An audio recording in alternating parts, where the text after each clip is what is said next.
Hello and welcome everyone. तो sets and relations का JEE 2025 का एक क्वेश्चन सॉल्व करते हैं। क्वेश्चन में स्टेटमेंट दी गई है, consider the sets A is equal to curly bracket of in fact A is a set of ordered pairs x comma y where x and y belongs to real numbers such that x square plus y square is equal to 25.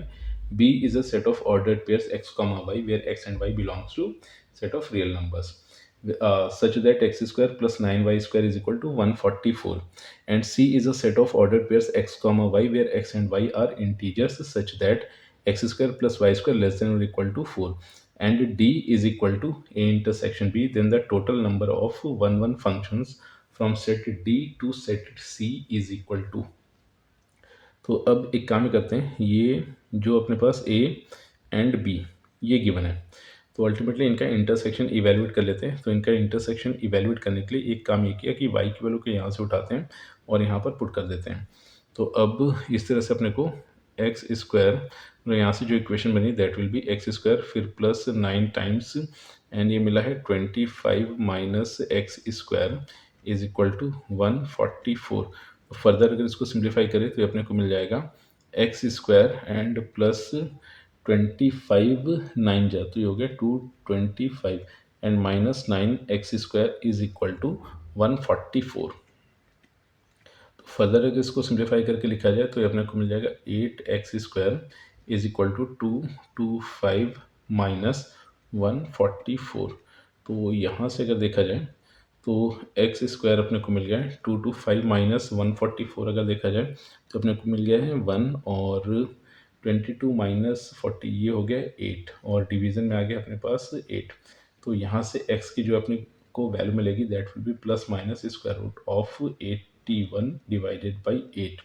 Similarly अब अगर यहाँ से y की values को लिखा जाए तो अब x की जैसे ही वैल्यू अपने पास आई है, इसको इस सर्कल की इक्वेशन में या फिर इस एलिप्स की इक्वेशन में अगर पुट कर दिया जाए तो यहाँ से अपने को y की जो वैल्यू मिलेगी that will be plus minus square root of, और ये अपने को मिल जाएगा 119 डिवाइडेड बाई 8।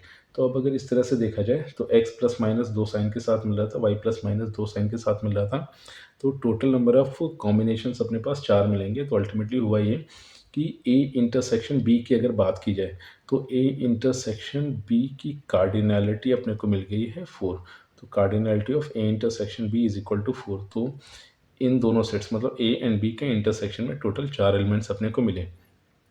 फिर नेक्स्ट अब ये जो अपने पास नेक्स्ट एक रीजन दिया गया था, in fact x square plus y square less than equal to 4 की अगर बात की जाए तो ये अपने पास एक रीजन दिया गया जो circle x square plus y square is equal to 4 के ऊपर लाई करने वाले सारे के सारे पॉइंट्स को रिप्रेजेंट कर रहा होगा और साथ ही साथ इसके अंदर जितने भी पॉइंट्स कंटेंट होंगे उनको भी ये अल्टीमेटली रिप्रेजेंट कर रहा होगा।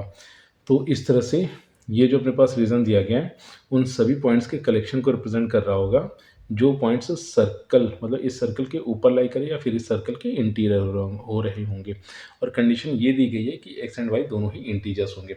तो अब अगर यहाँ पर उन सभी पॉइंट्स को लोकेट किया जाए तो वो जो पॉइंट्स अपने पास मिलेंगे वो पॉइंट्स कुछ कुछ ऐसे देखने को मिल रहे होंगे। तो अगर यहाँ से सेट सी को लिखा जाए, इनफैक्ट ये जो सेट अपने पास दिया गया था सेट सी, तो अब अगर सेट सी के रिस्पेक्ट में देखा जाए तो सेट सी को यहाँ से लिखा जा सकता है सेट ऑफ ऑर्डर्ड पेयर्स, और वो जो एलिमेंट्स अपने को मिलेंगे वो एलिमेंट्स हो जाएंगे -2, 0 और ये 2, 0। सबसे पहले चारों कॉर्नर पॉइंट्स को लिख लेते हैं। फिर नेक्स्ट अपने को मिलेगा 0, -2 एंड 0, 2। तो 4 पॉइंट्स अपने पास ये आ गए। फिर नेक्स्ट पॉइंट्स को अगर देखा जाए -1, भी इसको सेटिस्फाई करेगा, इसके रिस्पेक्ट में 1, 1 भी सेटिस्फाई करेगा। फिर -1, 0 भी मतलब इस रीजन को सेटिस्फाई कर रहा होगा एंड 0, -1 भी इसको सेटिस्फाई करेगा। फिर नेक्स्ट अगर ओरिजिन की बात की जाए तो ओरिजिन भी इसको सेटिस्फाई करेगा, तो 0, 0 एक ये भी पॉइंट आ गया। फिर फर्दर अगर देखा जाए 0, 1 तो एक पॉइंट 0, 1 भी हो गया और इसके रिस्पेक्ट में 1, 0 ये पॉइंट भी देखने को मिल रहा होगा।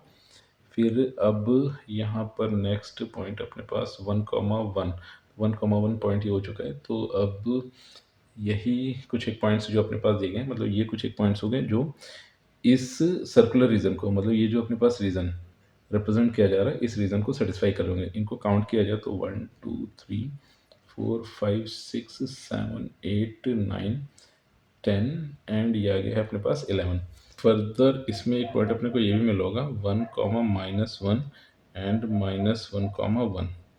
ठीक है, तो 1 कॉमा -1 और -1 कॉमा 1 ये पॉइंट्स पहले नहीं दिए गए। ठीक है ना, तो ये अल्टीमेटली टोटल 13 पॉइंट्स सेट सी को बिलोंग करेंगे। मतलब सेट सी की अगर कार्डिनलिटी देखी जाए वो अपने पास 13 आ गई। फिर सेट डी की कार्डिनलिटी को अगर देखा जाए वो अपने को 4 मिला है। तो यहाँ से दोनों सेट्स की कार्डिनलिटी लिख लेते हैं। तो सेट सी की कार्डिनलिटी अपने को मिल गई है 13 और जो सेट डी दिया गया था that is nothing but A intersection B. तो यहाँ से सेट डी की कार्डिनलिटी अपने को 4 मिल गई। तो अब यहाँ पर अपने को टोटल नंबर ऑफ 1 फंक्शंस पता करने थे फ्रॉम डी टू सी। तो अब अगर डी से सी में अपने को 1 फंक्शंस पता करने हैं तो यहाँ पर जो सेट डी दिया गया था इसमें टोटल 4 एलिमेंट्स है 1 2 3 एंड 4। और फिर अगर नेक्स्ट सेट सी की बात की जाए तो सेट सी में टोटल 13 एलिमेंट्स दिए गए थे। अच्छा, अब यहाँ पर अपने को करना ये है कि टोटल नंबर ऑफ 1 फंक्शंस बताने थे। तो अब 1 फंक्शंस अगर अपने को चाहिए तो एक काम ही करेंगे, सेट सी से किन्हीं भी 4 एलिमेंट्स को पिक करेंगे और उन 4 एलिमेंट्स को इन 4 एलिमेंट्स के साथ मैप कर देंगे। तो अपना ऑब्जेक्टिव ये बना कि ये जो 13 एलिमेंट्स दिए गए इनमें से कोई भी 4 एलिमेंट चूज़ करते हैं। अब इन 4 एलिमेंट्स को मान लेते हैं कि ये 4 एलिमेंट्स अपने पास, ये 4 एलिमेंट सेलेक्ट हो गए। तो अब इन 4 एलिमेंट्स को इन 4 एलिमेंट्स पर मैप करने के जो तरीके होंगे वो हो जाएंगे 4 फैक्टोरियल।